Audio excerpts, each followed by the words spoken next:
Greetings, Tauvar, and welcome to the first installment of State of Tau, which is going to be like a little bit of a meta-analysis, where we're at, how we're performing, and what to look out for.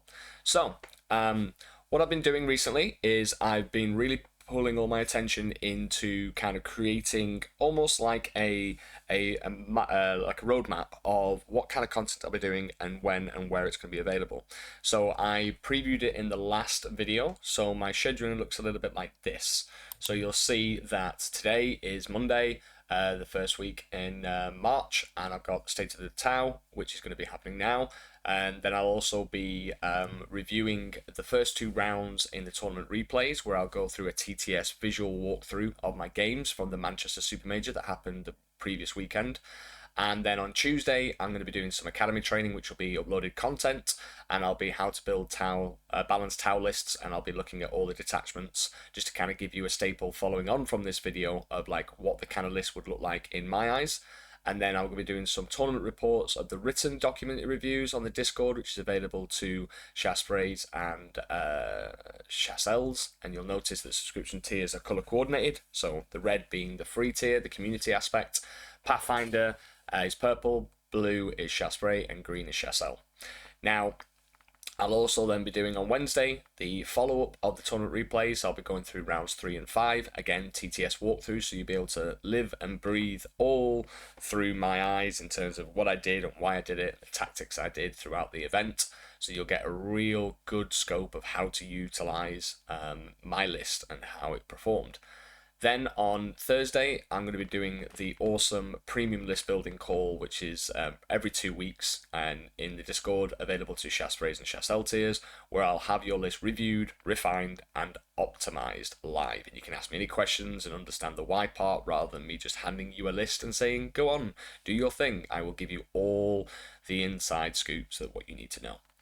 Then on the Friday, I've got the live Discord call available for Pathfinder, Chaspray, and Chassel, and it's the demonstration day where we choose a topic and we come together as a community, and it's almost like a live fire exercise where I train you to be the better general.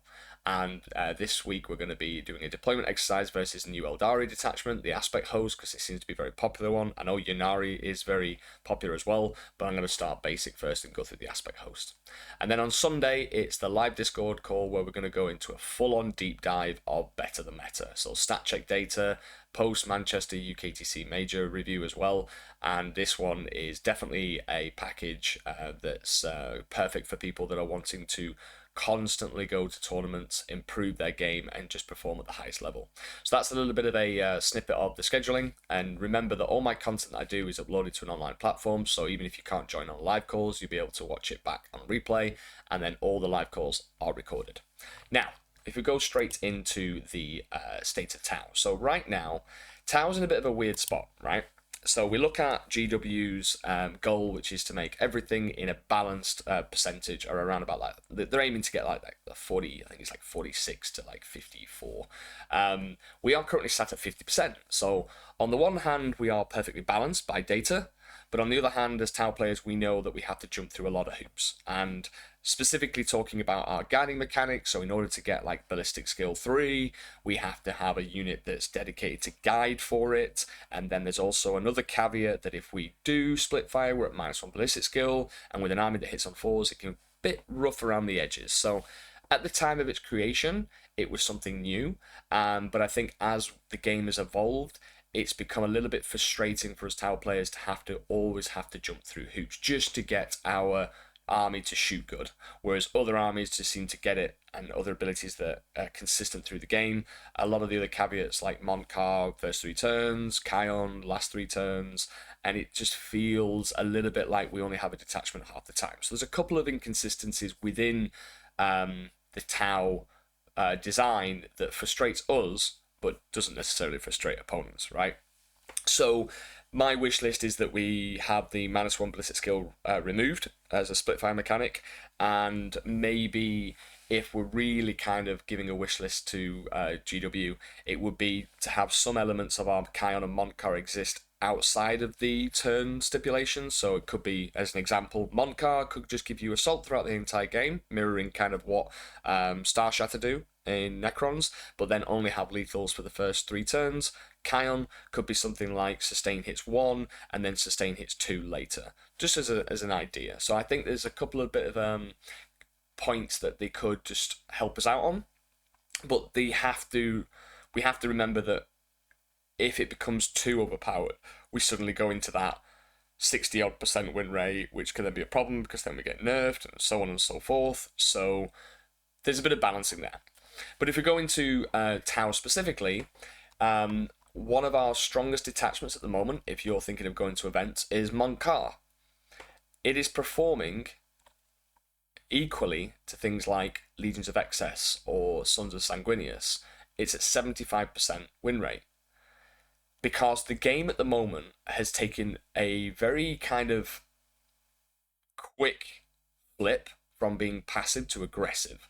And aggressive style detachments or armies are suddenly performing very well. Chaos Demons, 62%. Their new Legions of Excess is just going to be loads of fiends, loads of abilities to move through walls, shut down shooting, block you in. So that's doing really well. Orcs have always been kind of like a pressure army, and with the new tactical brigade allowing them to shoot good as well, and not just orc shooting, decent shooting plus combat pressure is working very well. And orcs is a really good kind of comparison with Tau, because usually they just do the combat thing, the pressure, we do the shooting thing, and we pressure through shooting. And we have more speed than orcs outside of the war, but then orcs have the ability to be fast when it comes to the war with advancing and charging. But then when you layer in decent shooting to an army that can press you on the combat front and the speed front, that's where it gets like really spicy. And that's why orcs are doing really well, because they've actually got, access to shooting now, not just 6s or 5s, and they can be hit on 4s with full rerolls and certain profiles that are absolutely damaging to us, especially with the looters and the flash gits and the shock attack guns. Then we look at Custodes. So Custodes is a bit of a weird one here, right? Because Custodes aren't fast outside of a few things.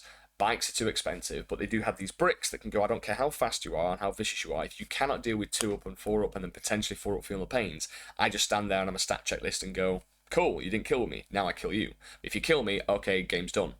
So Custodes are at 58% because of the durability built in, that we can withstand a lot of this aggression, this firepower, this combat, and then also with their Grotmus detachments, the Solar Spearhead, being allowed to walk through walls solves a lot of that speed problem. Dreadnoughts can go through walls, bikes can go through walls, and then also combined with that kind of stat check style of play of like, I'm also really durable. So they're holding up very well in the current meta, and there's no surprise there. And then when you look at sort of like the 3 armies that are currently sitting at the top, then you have a look at Tau. So the breakdown is that if Monkar's at 75%, then clearly some of our detachments are letting the gang down, if you will. And not because of like the way that you're playing it, it's just simply the design front to fit the current meta isn't sufficient. So Monkar, aggression, the way of the killing blow, top dog, 75%. Kyon, the patient hunter, 27. So it's not the time to be patient. Clearly it's not working. 27%, that's danger. If you have a look at, like, 27% is bad, like real bad. It's like immediate alarm bells, this needs fixing, there's something wrong. So Retaliation CAD is also following up as second best with 58. So Retaliation has a constant detachment rule, plus it has speed and raw application of firepower. That change from 6-inch for the extra AP to 9 is huge, hence why I took Retaliation to Manchester this weekend, because I wanted to see how it impacts the play of Retaliation, and trust me, it's massive, it's great. Just having AP at 9 inches means you don't have to get too danger close, you can still be 9 inches away and fire and fade to a safety spot. It's great. So Retaliation CAD and Monkar are the 2 aggressive detachments that we have, and clearly it's working within the current state of the meta. So 75% and 58%. Monkar has the highest overrep of 3.1. So if you're looking for the most competitive Tau detachment going into events, whether it be RTTs, GTs, super majors, whatever it is, Monkar is your best bet. Because I think, and I honestly believe that when I first started talking about Monkar within the Discord months back, and we were designing these lists, I was like, I'm telling you now, guys, and I'm very, very, very rarely wrong. In fact, I'm never wrong when it comes to meta-analysis. Not an arrogance thing. It's more of that I've been around for donkey's years, and I've played this game since I was like, what, 13, and I'm now 38, and I've only played Tau. So I can spot trends, I can spot things that are happening within other armies that we need to counter. So Montcar was a perfect counterpoint, because I was like, well, people are going to get aggressive, and they won't expect you to get aggressive, and then you take ownership, you control the tempo, you control the scoring, you can control the engagements, you control the resource war, you can go and hunt down key units of opportunity that you need to get rid of. It's perfect. So right now, the Montcar wave is 100% the way, followed by retaliation. Then we look at things like Crew Hunting Pack, 50%. This is actually really good because for me, Crew Hunting Pack is a stat checklist. It's probably the one detachment that we have that can just purely and simply put a crap load of bodies down and go, I am stat checking you. Can you deal with, say, 6 units of 20 recruits, plus Farstalkers, plus stuff, and I've got a few maybe railguns to tackle your tanks. And then I've got lone op 18 options, I've got reactive moves, it's a pure jank in the tank style of detachment. And it can really just go, oh, I go first, scout move my whole army 7 inches and run at you and just stop you from playing the game. That's why it's at 50%, because sometimes it'll work, sometimes it won't. 50% perfectly balanced. Either they have teched their list to be able to deal with Horde, or if they haven't, they just can't win. And it's as simple as that. Auxiliary CAD is at 44. It's got a really good high, it's got a high overrep at 2.41. So like Montcar 75%, 3.1. Auxiliary CAD 2.4. So lots of people are gravitated to Auxiliary CAD because they can have a detachment ability that works throughout the entire game. Extra AP for loads of profiles, like Iron Hammerheads go from 2 when overcharged to 3. Missile broadsides go from AP1 to AP2. Crisis teams again, and then the strats, so on and so forth. So it's got a really good synergy between the auxiliaries and the damage dealing units. But I think the problem with auxiliary CAD for the moment for me is that the list building step is so complex, because you have to allocate the right amount of points to auxiliaries, and then you're thinking about your tower damage dealers, and you've got to think about your guiding units and so on and so forth. So actually you either end up with too few auxiliary units or too few damage dealing units, or your auxiliaries are removed and then you don't have your army wide buff. So there's a real complex list building within that's causing, obviously, the performance to not be maybe hitting its potential. Lots of people are trying it out because it's something new, it's a different way of playing, and I honestly believe that that's what we needed, something fresh, something new, and it's got elements of real power in there, but it's just finding that fine-tuned balance. Like with Montcar, it's nice and simple. I want loads of fast stuff, piranhas, breacher fish, crisis teams. I need some units at the back just to cover the long firing lanes, like railgun hammerheads, broadsides, and then just everything else is yeet.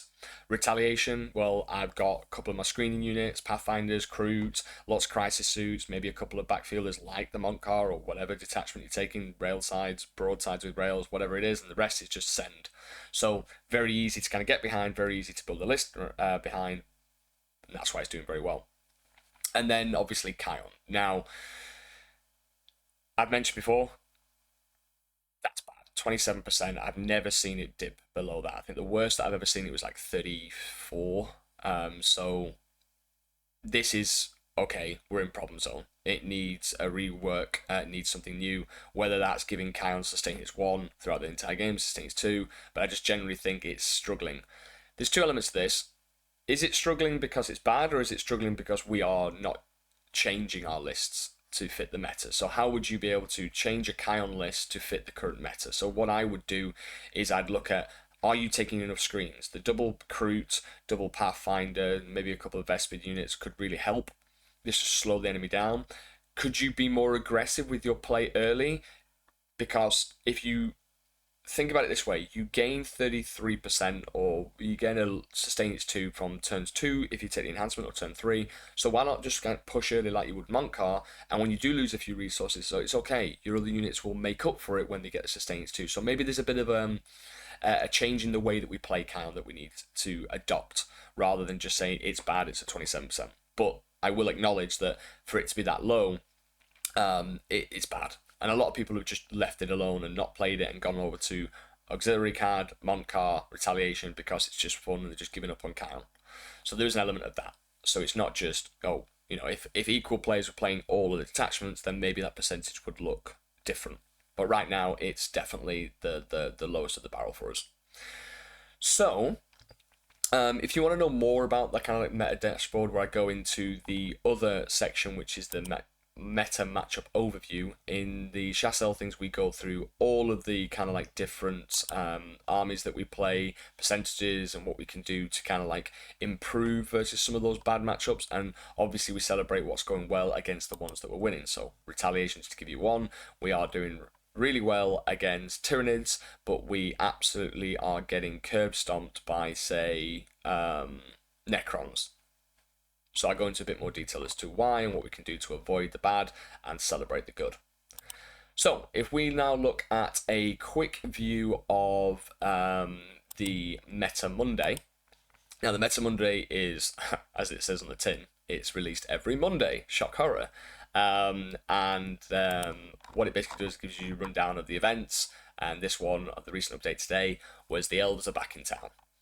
So we have the Manchester Super Major, which is the 328 players 5-round event that's just happened this weekend, and top 4 held a playoff. And the top 4 looked like this. It was Blood Angels Liberator Assault with Alex Harrison, and then Blood Angels Josh Roberts Liberator Assault, and then CSM Bile, and then GSC Host, Demons, Eldari You Need, Thousand Suns, Death Guard, Tau Montcar, Space Marines, Gladius Task Force, Necrons Awakened, CSM Cult, Imperial Knights, Tyranids, Guard, Eldari, Tyranids, World Eaters, Eldari, and then 21 to 55 also went 4-1.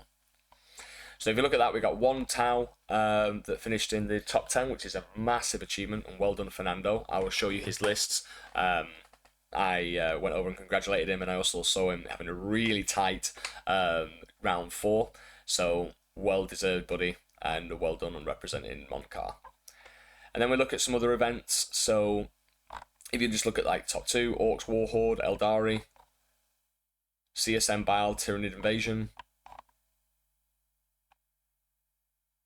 Chaos Knights, Space Marines, Gladius Task Force, Space Wolves, Imperial Agents, question mark, Eldari, Tau, another good Tau, Montcar, 4-1. Grand Tournament, East England Grand Tournament March, England 36 players, Eldari, no Tau, Eldari, 3rd, Tau, Kyon, well done, a 24 player 5-round, Kyon going 4-1. So if we look at here, and then they have a nice little chart saying how it performed over the weekend. So if you look at Tau, 45%, Montcar at 56, Kyon 44, Retaliation 41, Auxiliary 40, Recruit 40. So Montcar still performing the best. Kyon sneaking up there, so even though the overall stat check, and bear in mind that there's you have to wait until it was updated, and the stat check data updated, I believe it was a week ago or so. What does it say? Last updated. Yeah, it was updated last week.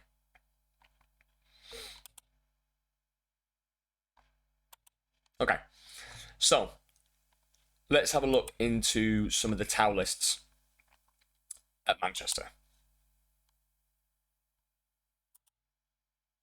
So we go to placings. Okay, get logged in.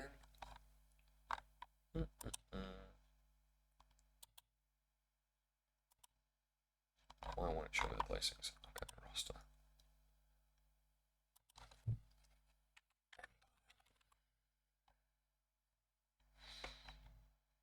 So Fernando was the one that finished 9th with 5-0.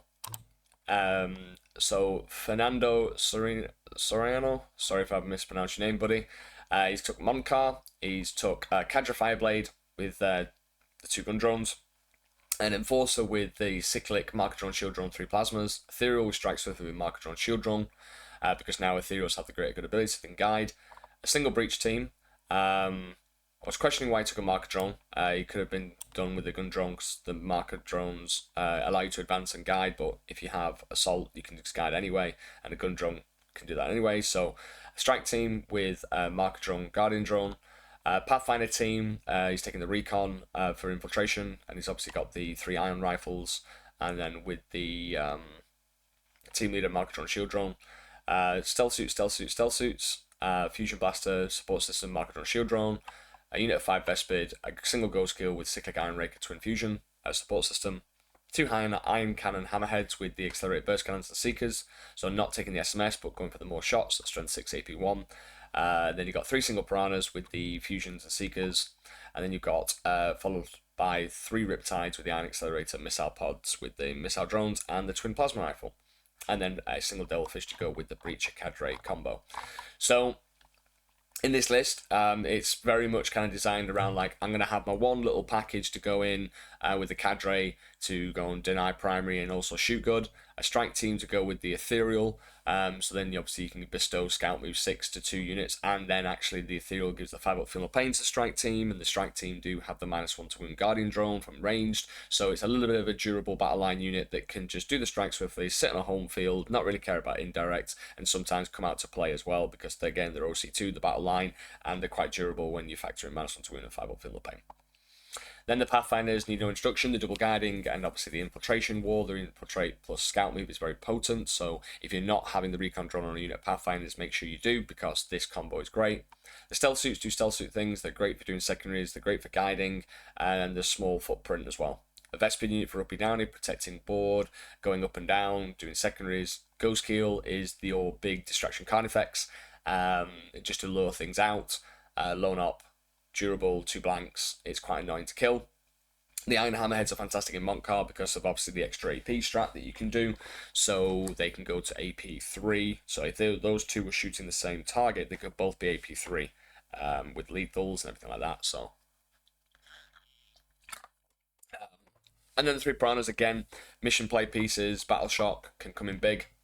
And obviously they can just go and tag stuff early if they need to, because they're quite durable for the points cost. And then the Riptides are the big bully anchors. And the reason he's taking plasmas is because the fusion is good, but it's limited range. And with the iron accelerator and the missile pods, very rarely will you be wanting to really be up close and personal, but you can be, but the plasma rifle is just consistent flat 3 damage. And with lethals, you can forego the wound step, so I can see why he's taking that. Overall, well done, Fernando. Clearly, your list has worked because you went 5-0, and I congratulate you on that performance. Well done. So then we look at my list, which I went through in the last video. So my list, I finished 34th, I think, and I lost 1 game versus a really close game versus Tyranids. And I will be showcasing these every single game that I played for Chassels in the tournament replay, and I'll be doing a write-up for obviously the Chasprays. But I played Tactical Orcs. I then played what was it? Oh God, Tactical Orcs. Round 3 I played who did I play? Give me 1 second. Sorry, my brain's just gone completely blank. Probably easiest to load it up on my tabletop battles. Oh yeah, sorry. Round 1 was against Tactical Orcs, then it was Hypercrypt Necrons, then it was Crusher Stampede, Tyranids, then it was Black Templars, Righteous Crusaders, and then it was, I played the Mirror, but I played him Will Be in his Montcar. So my list, like I said before, was designed to have speed, designed to be able to fire and fade, trade well. I took extra screens in my list that I would normally do. So I had 2 Cold Stars, Farsight, 2 Enforcers. 1 in Enforcers was Burst Frag, 3 Missile Pods. 1 in Enforcers was 2 Plasmas Cyclic. 2 Plasmas Cyclic, Airburst, Starflare, Uppy Downy.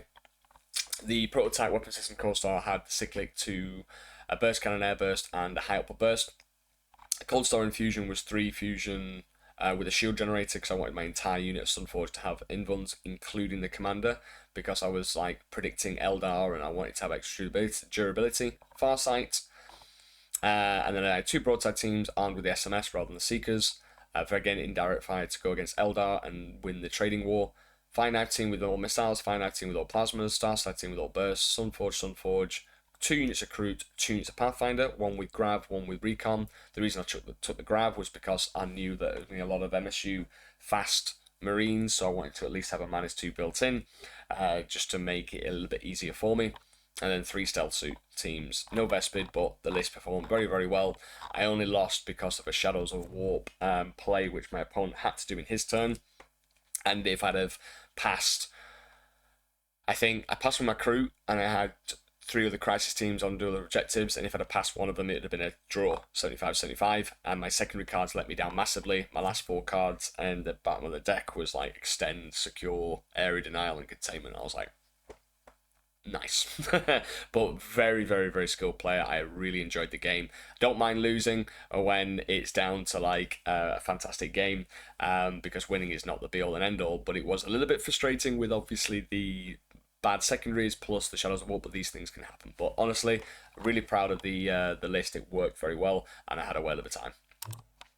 So then we have a look at I think the data that I put out in terms of the Manchester Super Major was we finished at there was 65 games played amongst all the Tau players. So we've got 1, 2, 3, 4, 5, 6, 7, 8, 9, 10, 11, 12, 13. So yeah, 65 games played. There was 34 wins, 33 wins, 31 losses, and 1 draw. So we finished at 51% win rate on Manchester alone. The best performing one was Montcar, then Retaliation. So again, matches the data that I've just shown you on StatCheck. So, going forward, what I would advise all of you to do is my top tips are quite simple. If, for example, the way I like to categorize like Tau players is into 2 camps. You have the Mont Cowabunga type, the aggression, the killing blow, and you have the patient hunter. Have a look at your natural playstyle. Are you a tactical defensive player? Brilliant. You've owned that craft. That's how you like to play the game. But then you look at some of your weaknesses, which would probably be the tempo control. You're very good at reacting. You're very good at seeing, opponents' mistakes, capitalizing on them, so on and so forth. If you look at your data that you can do on the Tabletop Battles app, it gives you your stats of go first win rate, go second win rate, your average points that you're scoring, your loss differential. So always have a look at this data because it tells you where you need to improve. So if you've got a really high go first win rate, then guess what? You're a natural Montcar player. You can control tempo. You're really good at bullying the board state. But maybe what you need to improve on is your resource management, because sometimes you can send all your units forward too aggressively, lose a lot in return, then you don't have enough mission play pieces to actually play the mission. Therefore, you fall down and then you can't score your points and so on and so forth. You've been too aggressive. On the flip side, if you have got a really good go second win rate, you've maybe not pushed the issue early enough. You're great at your resource management, but you have 0 tempo control. So the opponent's able to rack up a high scorecard, lose all their stuff because you've sustained hits to them off the face of the planet, but they've scored higher than you and therefore win the game. Or they've managed to get into your deployment zone, tag you and stuff, and then you're like, I can't really get to the positions to score points. So those 2 examples that I've given you are, if you have go first win rate that's higher than you go second, work on your resource management. If you have a higher go second win rate, work on your tempo control, because that board control, that tempo is essential when it comes to winning 40k. So try not to put any emphasis, guys, on I need to go 3-2 or 4-1 at events or whatever it may be. Always look at what are the small things that I can do consistently and gradually which will improve my gameplay. And that could simply be deployment. It could be deploying for secondaries in mind. If I deploy this here and I move 8, I can go in here and do containment. Or am I next to a terrain feature that's outside my deployment zone? I could do sabotage, recovering assets in no man's land, all that kind of stuff. Because points win prizes, points win games. Everything else is just a secondary or a tertiary. So that's the way I always look at the game. And I want you guys to take a moment out and just really reflect on your own performance and think, how can I improve? What do I need to focus on? And then anything else that we get in terms of whether it be small buffs or small little gifts from Games Workshop, it's just going to be a nice added bonus. Rather than thinking, I need buffs, I need points reducing it to be able to do well because I'm struggling. Always look at your own performance first and how you view the game. hopefully you've enjoyed this video.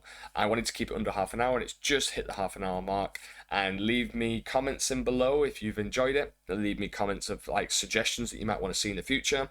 And obviously if you really want to come on board with the Puretide program, the link is in the description below. You can join at the free community tier at Chasui, or you can venture forth to the Pathfinder, Shasbury and Chassel.